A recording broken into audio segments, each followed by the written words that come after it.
Every New Year, we exchange wishes for peace on earth. And every year, world leaders try to negotiate peace in war-torn countries.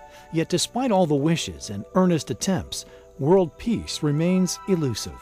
One of the biggest challenges to peaceful coexistence on earth lies in the Holy Land. Since the establishment of Israel 6 decades ago, the Israeli-Palestinian conflict persists. Palestinians see this conflict as a political conflict rather than psychological. It's about power, it's about sharing the land. The Palestinians believe that this land was all ours, and now we have a big compromise when we ask only for 22% of this land. I think we see it because they have the power. It's not psychological, it's not about trusting each other, it's not, these are the symptoms of the conflict.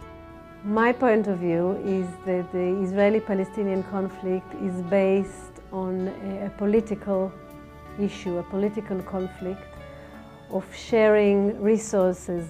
Both sides feel like they are the victim of the situation. The Jewish people, my people, we feel that we have been victims for many years.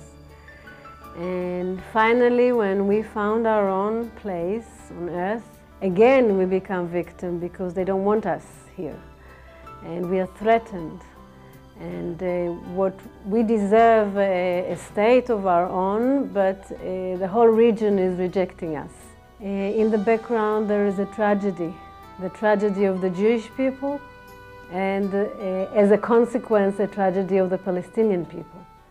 These two different perspectives about the conflict only add to a peace impasse in the region. After decades of negotiations, many leaders have concluded that a lasting agreement is elusive. The problem today is that the leaders are not leading, they are following, and they are trying to see what is popular and to follow instead of taking some direction and lead and make the people and convince the people that this is the right thing to do and this is best for the future of this region, rather than try to see what the people think and try to accomplish that when you have so many people thinking so many different things. Despite the overriding pessimism about peace, a few groups in the region have been quietly working together to change the status quo. Their approach is based on a sensible community concept.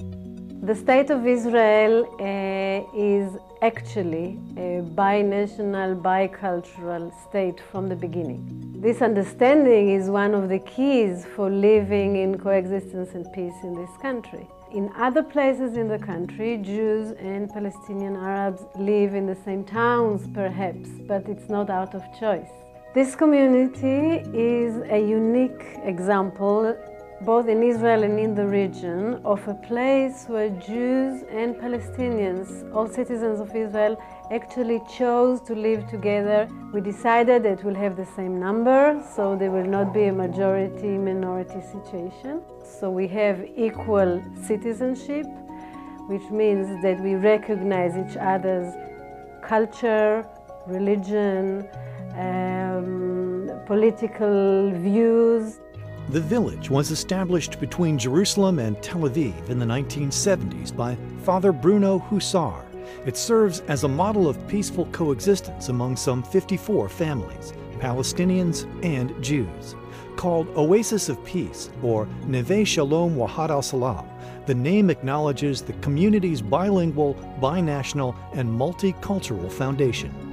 From the beginning, we decided to educate the children in a bilingual system.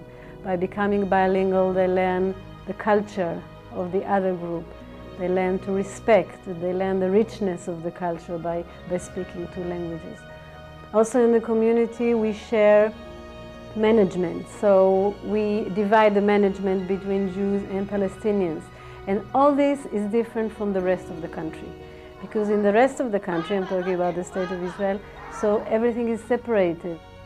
By achieving sustainable peace, the village is a microcosm of hope in defying the odds.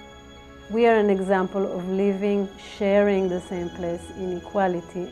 Some of us come from a Jewish background, some of us come from a Palestinian Christian background, some of us come from a Palestinian Muslim background, so we have many holidays to celebrate. Some of them we celebrate together and we share, we invite each other in the community to celebrate holidays with the children and the adults together. Cornerstones of peace include respect and conflict resolution.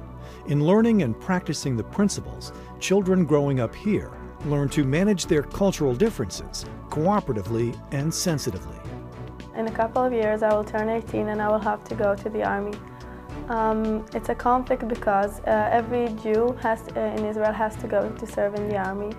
And I've grown up here in Neve Shalom, a place who has a different point of view than Israel. I have my best friends who are Arab, and I don't see them as enemies. I don't see all the Palestinian Arabs as the enemy or people on the other side.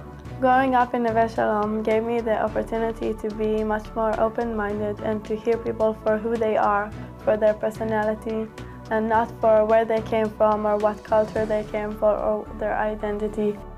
The Israeli Independence Day is at the same time the Palestinian Disaster Day, that's how we call it. And in this day, the Jews and the Arabs separate and each one goes to his own ceremony or celebration. The Jews celebrate the occupation and their independence, while the Palestinians have a sad ceremony. And after that, we went to the class again and we're friends like before because we accept the others, and at the end we are all friends. Growing up in Neve Shalom, I saw that it is possible that two people from different cultures can live together, even if they have conflicts or arguments. Living together as equals has provided an option to build bridges for a more humane society.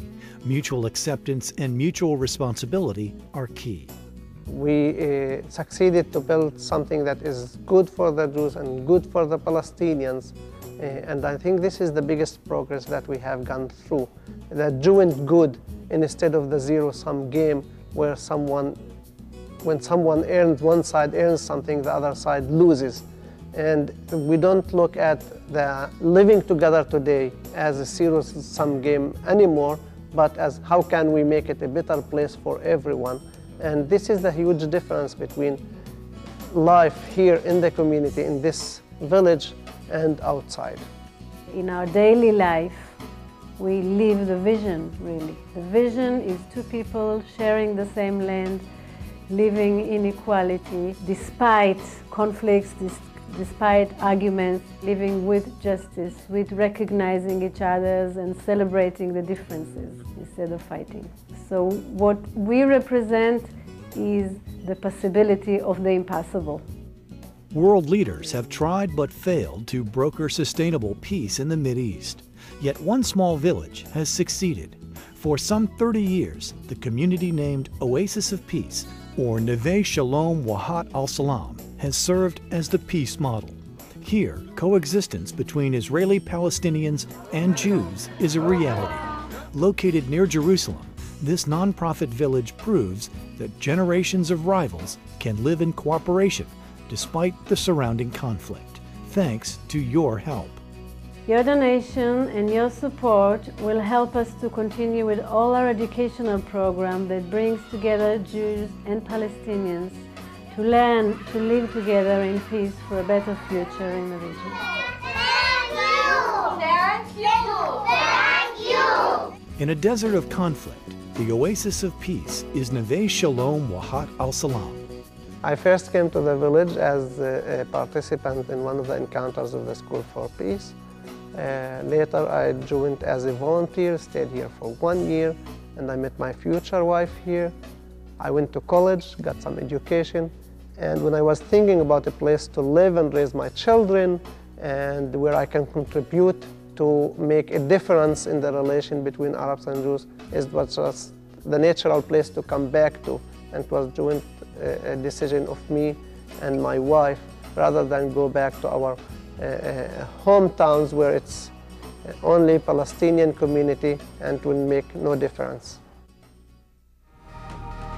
For more information and to support peace, visit oasisofpeace.org.